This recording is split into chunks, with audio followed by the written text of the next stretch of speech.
किसी भी कुंडली में कोई भी ग्रह 0 से 30 डिग्री के बीच में होता है, लेकिन कब वह किस अवस्था में कहा जाएगा और उसका कितना बल होगा,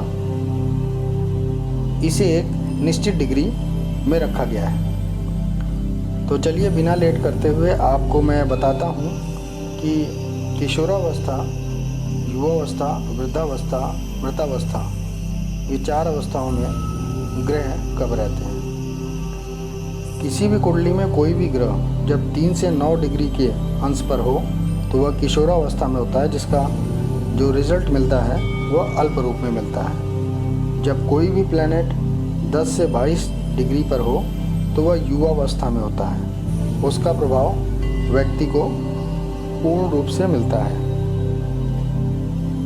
यदि प्लैनेट 23 से 28 अंश तक हो तो वह वृद्धावस्था में हो जाता है, जिसके कारण ग्रह का प्रभाव अल्प रूप में मिलता है।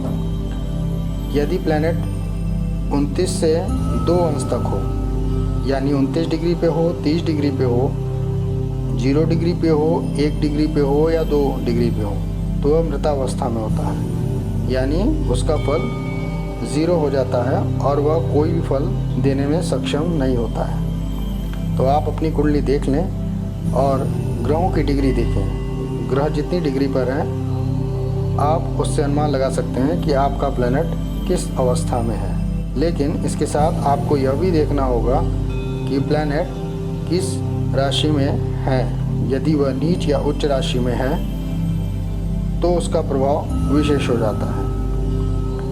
तो दोस्तों आज के लिए इतना ही। जल्दी किसी नए विषय पर जानकारी लेकर हाजिर होऊंगा। तब तक के लिए नमस्कार।